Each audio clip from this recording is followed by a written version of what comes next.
Welcome to the Mystery Channel, where the veil is thin and the echoes of ancient knowledge speak through myth, magic, and the turning of the cards. All right, hey everyone, welcome to the Mystery Channel. So excited to have you here, where we're going to dive into tarot, history, spreads, kind of everything, how you read it. It's that deep dive into all of it with Bjorn. Hey, well, well, that makes a lot of expectation, isn't it? that we have to talk about something so layered as the tarot. It is layered, isn't it? Yes, yeah. That's why start small and like as we move through episodes, just kind of see where we go. Yeah, with tarot, there's something really special. You can do so much with it. You can talk about so much, historical. Well, in each way, it's very very interesting. So, but you are a tarot reader, isn't it, Morgan? Yes, yes. So, and what deck do you use? Oh, so my favorite go-to deck is the Wizard's Tarot. I probably should have Mhm. gotten it out, but I'll take pictures later. Just because it's really beautiful and easy to read. And but because nobody ever knows what to get me for holidays and birthdays, I usually end up with like 30 new decks a year. Not kidding. So I have so many decks to choose from.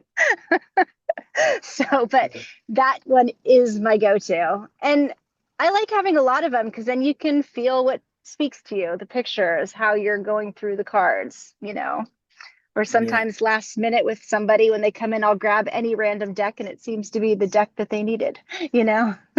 yeah. So that's the way how you work with your clients. So very instinctive, or what you feel is what you somehow will do, or how does it work for you? Oh, yeah. So all of, because I travel, obviously, I'm in a different state every day, and I keep all of my cards in little canvas bags. So it's just a big box of canvas bags. So when I have someone, I just grab a random one, and it's usually the one that speaks to them. It's the one that was supposed to be there. Yeah, Except for yeah. my except for my creepier decks, I keep those aside because some of them, like, I don't know if you've ever seen the Vlad Dracula tarot. Have you looked at that? No, I've not. I've never seen it, but I have a good imagination. Oh yeah, it is violent. Yeah. It's like the Eight of Cups is him boiling a thief and then feeding the thief to the family members. So it's not Okay. a deck I would read with. That sounds fluffy. Yes.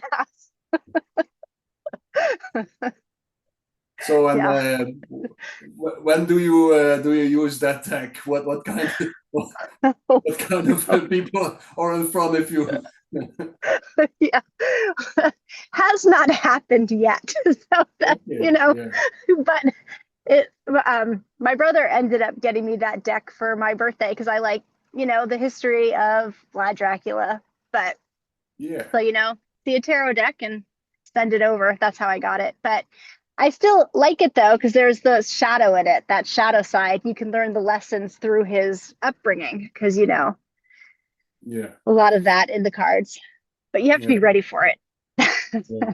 So, but in that regard, it's not so much a traditional deck as I understand it. It's more like a, but can you maybe tell the listeners, or people who are not somehow into tarot yet, what is a tarot deck actually, and how do you use it, and is it for fortune telling only, or? So the tarot deck, 78 cards. I know some of the newer decks now have more, but I like to stick with the 78 because you have, the 22 Fool's journey from the Fool to the world and the major arcana.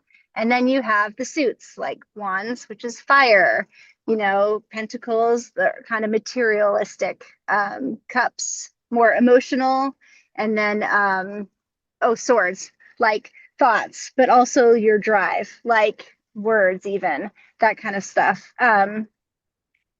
And I like it because you can use it in so many different ways. You can use it as just asking a question and seeing what the cards tell you, or even working it in different spreads because there's a million spreads out there that you can use the cards with. But Yeah, I also like to use it when I'm getting new clients in because then I'll pull cards from the Fool journey to see, you know, where they are at the journey, maybe if they've missed a step along the way, because there's a lot of that in the Fool's journey on that's how it is. The Fool, you're starting a journey. The Magician, you have all the tools you need or need. Then you're yeah, moving yeah. into intuition, as you go through the life path. So, So you can ask whatever you want. yes, yeah, definitely love to use it. That ancestor work, self-care, all that stuff. Are there questions where you will say, okay, I will not answer it, or that the tarot is not able to answer? Okay, I think. One of the things is I don't like to answer questions about other people. Like if somebody's like, what is this person doing? Because, they obviously want something changed in that relationship. So I just rephrase the question and keep asking, what exactly are you looking for? And then we'll Yeah, ask the question. Because you can't really change people or fix people. Like you can only work on you and how you're going to react to a situation. So that's the yeah, kind of question I would rephrase to see exactly what they're looking for out of that other person. yeah. And that's literally mapped out in the cards. Yes. Where you can, yeah, get that, yeah, answer. But it's not, because it's somebody else and you really don't know what's going on with that somebody else, just how you're relating to that person. So, Yeah, but yeah, that's a personal preference. Like, I'm sure everybody's different. yeah, yeah. All flavors are there, I think, isn't it? But Morgan, if you most people who do know tarot cards, and you will ask them, okay, show me a tarot, they will most of the time show the Rider Waite tarot. Why is that? I I think that's just the main one that's out there and available, but also it's the easiest to kind of read, the easiest to go through, like because it has a very specific structure to it. And that's at least why I like to use it because it has that structure. So it's kind of all aspects of life. It's all aspects of archetypes in there. It can draw you into like move your attention to what needs to happen or where you go. So I think that's why. But again, it's people's personal preference and it's the most readily available. Mostly all the decks follow the Rider Waite Smith. A template, somehow a template for or a model for all tarot cards. But Morgan, like in every within tarot, you have also like modern readers, or and you have like traditional readers.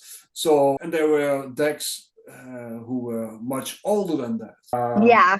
And how do they differ from the Rider Waite decks?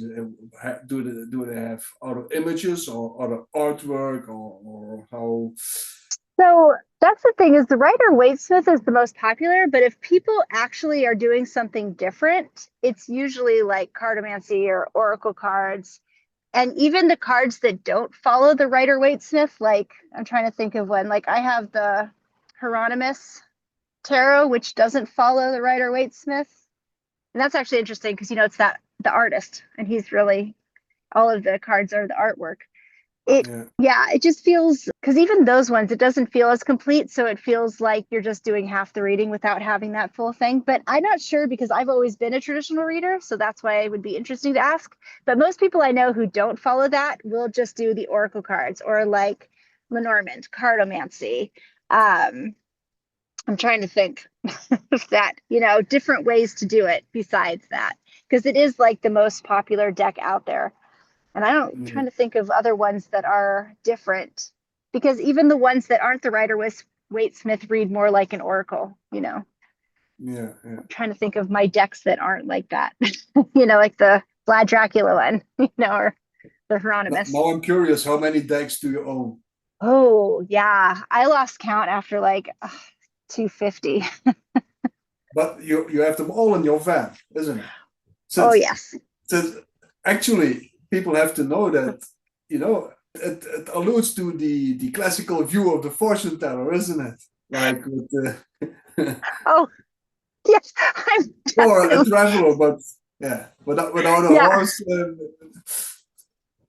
Oh, yeah. That's mostly what travels with me. I've got my cat and all the Black decks, cat, of course. crystals. Yeah, yeah. Crystals. Yeah. Oh, yeah. I'm definitely gypsy style here. Yeah. Okay, that's great. And you have them all with you. Oh, yeah. Taurus moon. I will not be able to part with them. Maybe a strange question, but what if your van let's with fire? What five decks would you really take with you? You Oh, just could save five from a major fire. oh, yeah. I'm trying to think because, like, I've made sure, like, in case of a fire, I have them all that I could toss them out. But the five decks, oh, that's hard. Well, obviously the Wizard Tarot because I love that one so much. I know my mind's going blank now because I like that. Well, Um, fire is the fire is it's yeah, firing up. the fire. Yeah, no, that's right. Um, yeah, I like the Wizard Tarot. And what was the other ones I use? And I really like the I have this fairy tale tarot, but it's like a darker fairy tale tarot, and it actually comes with a corresponding chapter book. So it's I Mm. have it together. So I'd grab that because that's another interesting one. Um, and now I'm trying to think of all the decks I have too. Oh, my Shadow Tarot. It's this new Alice in Wonderland deck. That's a Shadowland Tarot. It's really amazing. I'll have to pull that one out too. So that's three. I know. Now I'm trying to think like for more. Oh, my for Hoxa Tarot. Yes. I love my For Hoxa Tarot. It's actually a tarot that's older. You can't get it anymore. And yeah, I would definitely do that one. Same with my Pirates Tarot because that's also out of print. So it's a So now money you have issue five. there now. Yeah. Yeah. Those two are worth money. Because okay, so the one actually deck, it's a Lenormand deck though. I don't have it with me. It's in the storage unit because I recently was telling somebody about it like a couple years ago and they tried to buy it and the cheapest deck that would sell was like $1,200. So I'm like, I can't have a $1,200 deck on the truck. So it's in the storage. Is it still that expensive? I know my very first. No, back then it's like 15 years ago somehow when I first saw the Anglo Cardamancy world that somehow thrived around social media, Facebook, becoming popular. No, there was back then was eBay, and they were really making money with antique cards. So I was Oh, wow. wondering. So I no, sometimes I do buy antique decks. I just bought a Grande Terre, but I always want to keep buy it cheap. I will never Yes. give more than 50 euro. It's somehow Oh, you yeah. say like $50, a little bit more. But then you have Yeah. to look in antique markets or in auction sites. And now and then someone really has a treasure for like 12 euro or something. Yeah. No, it's But it's like, yeah, you get addicted to it if you start. So I bought a lot of decks and I really sell them again because otherwise I would be yeah, a hoarder, I think. oh yeah. That's where I'm at. Like, yeah, Taurus moon though, so I can't let things go. But yeah, but it's actually true when people have decks they don't know. Because I was at a friend's house recently, and her young 10-year-old daughter was like pounding a deck, and I was like, that's a rare deck she's just beaten away at. And we looked online, and the cheapest one they were selling it was $4,000, and it was her daughter's. She's like putting that deck away, because she didn't Give even it know to it was. mommy now. Yeah, exactly. Even just the guidebook was going for $800. Yeah, yeah. So, yeah. Yeah, I still own some decks, but they are not that old. But special editions from like in the 70s, and I still have them sealed. So Oh, I nice. know that it will be yeah, a good investment for my kids, maybe. Yeah, yeah, yeah. That's still amazing, though. See, Yeah, I know. Yeah, I like that because probably from the 70s. Yeah, there's probably some that you don't even see anymore. Then some of those decks. yeah, you know that that's also by now like 50 years ago, isn't it? That longer. Yeah, Yeah. Oh, yeah. That's that. See, that would be cool, especially still in the same wrapping, yeah, original yeah. wrapping. Sorry. Yeah. I have that. So Yeah. yeah. Just make sure, yeah, nobody touches it like that. So you are a tarot reader, and Yeah. that's your main thing. What you do, or do you also use other divinatory stuff with your readings? Yeah. So I do soul realignment through the Akashic records. That's my main thing. And then I'll use the cards and my astrology with that. So it's like adding on the layers with everything I do. Yeah, So depending on the reading I'm giving, I'll pull cards or do a spread, or even, if you find stuff like this is why you haven't been able to move forward past life or this life or something. And that's when yeah. you could pull like maybe the tarot cards or the Lenormand cards for how to move forward, that kind of extra guidance that people need if they're not But getting. they all have their function within your reading as an extension from each other, or to answer a different layer in that regard, or how do you Oh, work with it? always different layer. Because you can usually, through the Akashic Records, it's just like that added layer, that added thing. Or if somebody just wanted a Lenormand reading or tarot reading, and you read the cards and then going into the records to see the deeper level of it. Yeah, So that's kind of like, oh, and we can check the records, and add on. But yeah, you can always use them. And especially I have a astrology board I like to use, and I have the mini tarot deck. So I'll put the little tarot cards in the houses, yeah, and that adds to the reading too. yeah, yeah. That's great. So That's great. yeah, I So if I had a question, you would, yeah, somehow make different chunks about that, or just one straight answer, or is there, well, yeah, for example, if I would ask something about a project that I am doing with someone from America, and we are about to make it a huge success in regards of mystery, yeah, but we don't want it to be too fast, too successful. How shall I do that? yeah. So Oh, that's a question. yeah, I like that question. And if you're business partners, of course, I would go into the records first and read the records surrounding the business, because you can read anybody's records into the actual business and see how the business will grow and will thrive, and like how to work with that. And then you can always do the cards pulling. If I was going to use tarot, of course not Lenormand, I would pull like cards for each one. So that one, maybe I'd do like a court card, like on how both of them are in there, and then pull some cards to show how they'd work together, with then two court cards at the end of exactly where they would end up. That's the reading I would do with tarot. Yeah, great. So Yeah. you've always cards within reach, so you never travel without them. Yes. And No. do you also use it for yourself on a daily basis, or do you just read for other people? Oh yeah, no, I use it. I like to pull cards for myself or pull cards, Hmm. situation. Of course, you have the family members who are always like, pull my cards, so I get to, yeah, pull cards every day, Yeah. see what's going on with that. And what are the most recurrent questions? When will my knight in shining armor appear on the horizon? Or Yeah. You know, That's the funny part. I actually rarely get those questions. It's always Yeah, about career and business and like when am I going to sell my house? And yeah, it's like practical stuff, you know? yeah. And Yeah. what's the average profile of someone searching advice in the cards?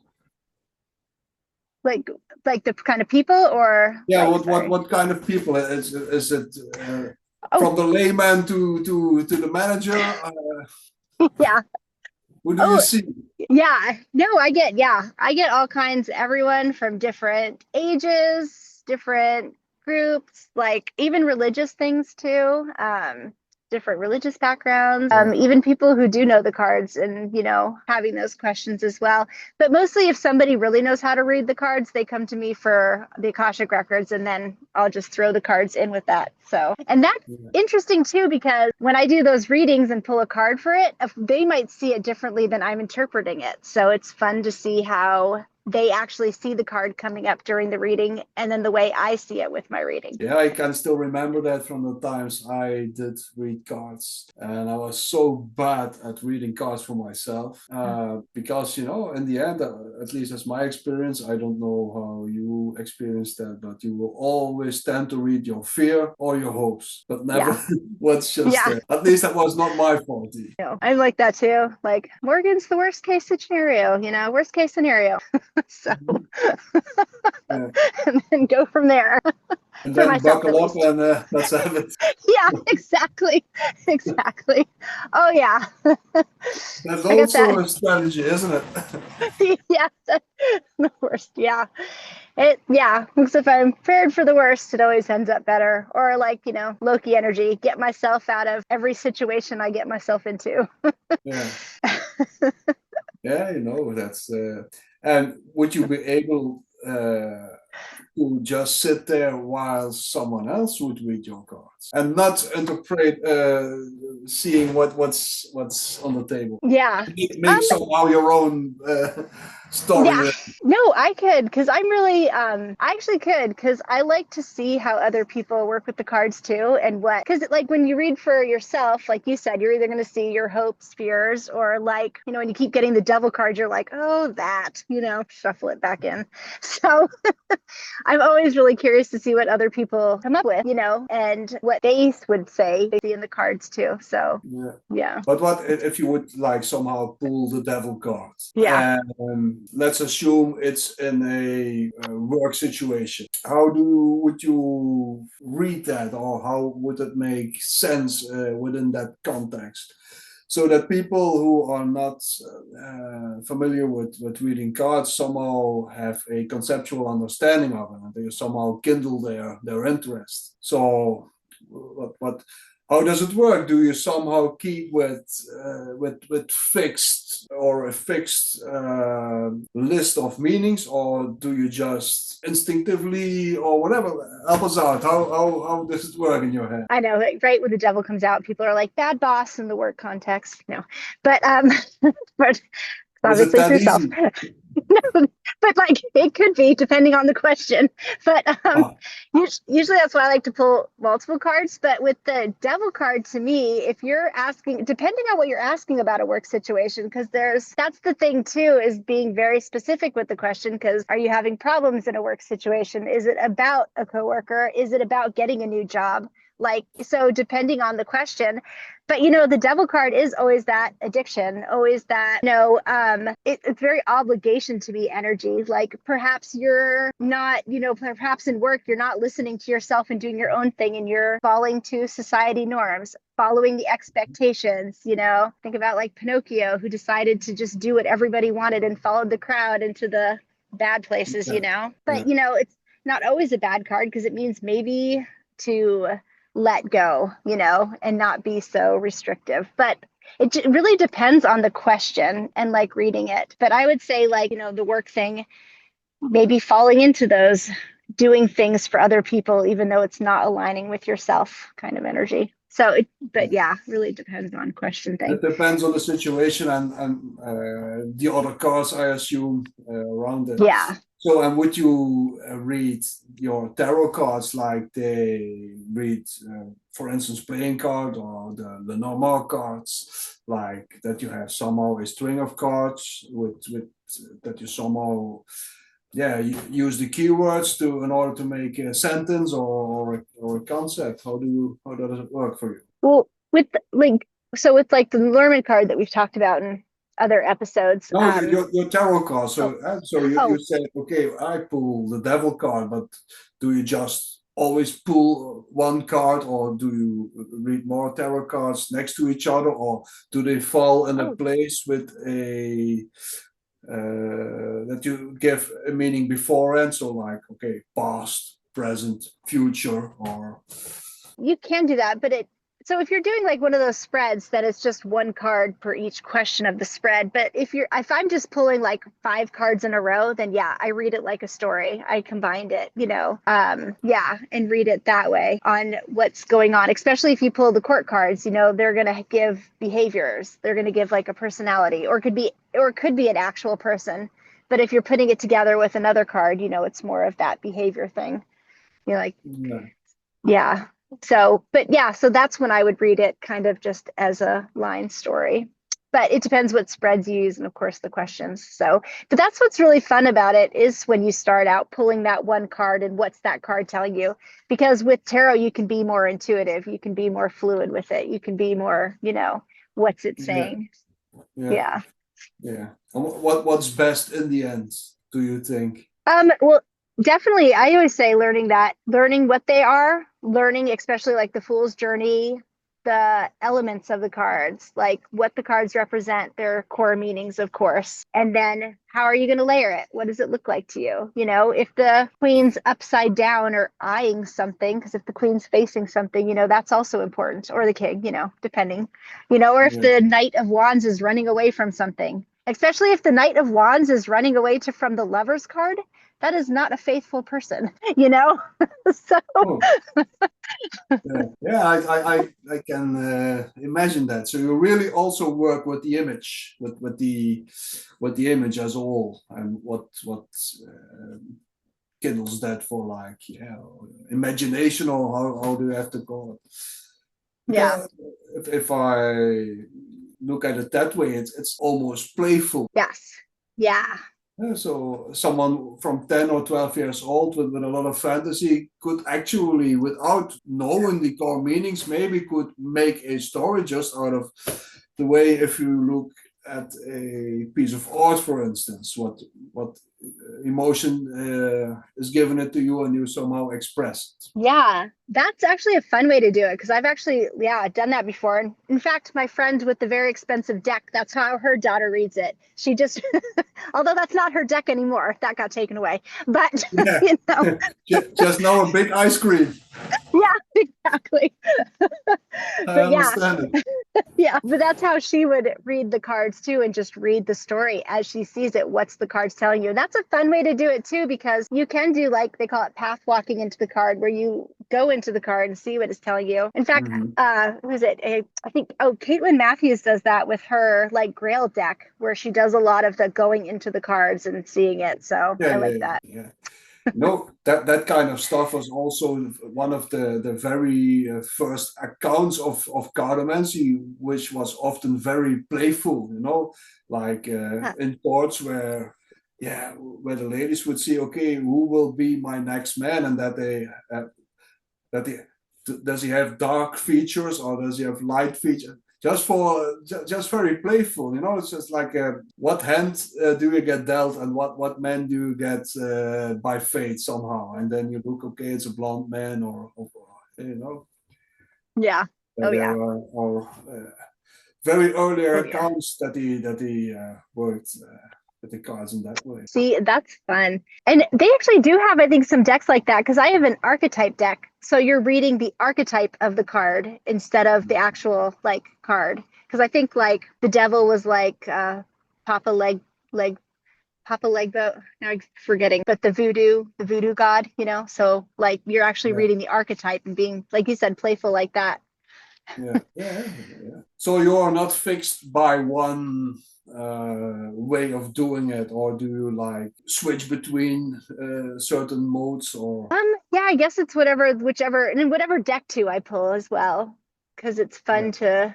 Because there's another one, and I can't remember what it's called now, but it's all folk tales, so of real people. So if you pull a card, it will tell the story of a person, and how does that relate to the lesson you're learning? yeah, Now I yeah, gotta. yeah. That's very interesting. Yeah, you know, Yeah.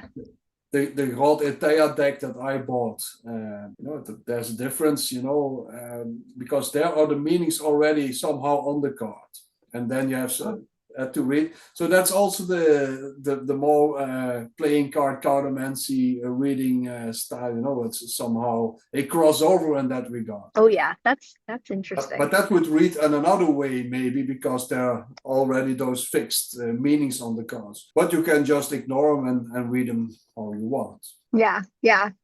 That's the difference with tarot, besides other things, is you can really get creative with it and how you Yeah. put together your story. Yeah, you know, in that regard, Eteia is a very interesting figure. Since Yes. also wrote that book on cartomancy, the first, I think, how to play, how to tell your fortune. I don't know, with a deck of playing cards. So he Yeah. also wrote the names on the cards, and if you have like four cards together or with equal numbers and all that, then you got some extra meaning. So Yeah. there are different styles in that regard. I did read that book. Yeah. He was very interesting too, because he's the first claims he's, for that with Yeah, tarot and cartomancy and really starting that whole interest in it. yeah, yeah, yeah. What would be fun is to see everybody's favorite deck. So if people in the groups or in the social media put their favorite deck too, because there might be a deck out there I actually don't have. See Yeah, everyone's favorite one. that would be great. That would be interesting, since you know, I always when I buy stuff, you know, it's most of the time traditional stuff. I don't have anything against, but that's just taste, you know. And Oh that yeah. regard, I never owned a modern deck in that regards. Always classical traditional decks, and the most modern deck, which other people would call a traditional deck, is the Rider-Waite. But nowadays, you know, back then it was also really something, yeah, somehow yeah, crazy if you look back at it, something, yeah, to do with identity, you know. There were also those camps, the traditional readers against them, you know. And back then I was also somehow fanatic in that regard, because yeah, it's your taste, and yeah, but in the end, it really doesn't matter. So you have to do what that you like, and don't sell you. But Oh there are yes. some different approaches in that regard, you know, and that's also interesting to talk about in our next episode. But I really would like to see what is your deck of views for everything, or everyone who is listening in. How do you use it? Why? You know, that would be interesting to find out. And Yeah. I'm curious if there are also people who read decks like Tarot de Marseille or all Swiss decks and all that, Etea. So yeah, That would be let us interesting. Yeah. know who is there Oh on yeah. the other side. Yes, yeah. Oh yeah. Definitely want to hear it too, because I love, yeah. And if you haven't bought, your first deck, you should, because you don't have to wait to be gifted. I know that's like a common myth that you have to be gifted your first deck. Buy a deck that speaks to you. Yeah, Morgan is starting. Yeah. Because yeah, you'll always find, like, because how you read is definitely how you're going to connect with the cards, and shouldn't feel stuck with the one that doesn't work, like, Vlad Dracula. If that was the first one I was gifted, I might not have continued my journey with the crazy deck. Yeah, yeah, but maybe it someone moved you towards more.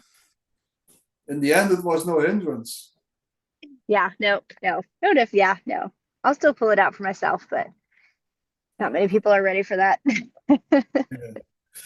So we will dive in next time, maybe. And there's a lot of great things to tell about tarot history, and that's something, you know, I will yeah, do a lot of things around in the near and coming future. So we will have a lot of premieres, I think, here on the Mystery Channel in that regard. So yeah, I am very sure that we can cover all the interest in tarot here, because we can talk about the most modern way of reading and seeing things, the most intuitional, instinctive, but also the most rigid, traditional stuff that I like, and everything in Yes. between. No, but you're right though, because the history is fascinating. I've been reading a lot up Yeah. on that lately, and it's very fascinating. Yeah, you know, that's really medieval times is such a great period on, and you will find everything in it. It's like Yes. the box of chocolates, whatever gets. You will find anything, Yeah. Yeah. or Oh good and yeah, all. But we definitely. will talk about that in the next episodes, and how tarot came about, and all that. Yeah. So thank you everyone for listening. Please Yeah.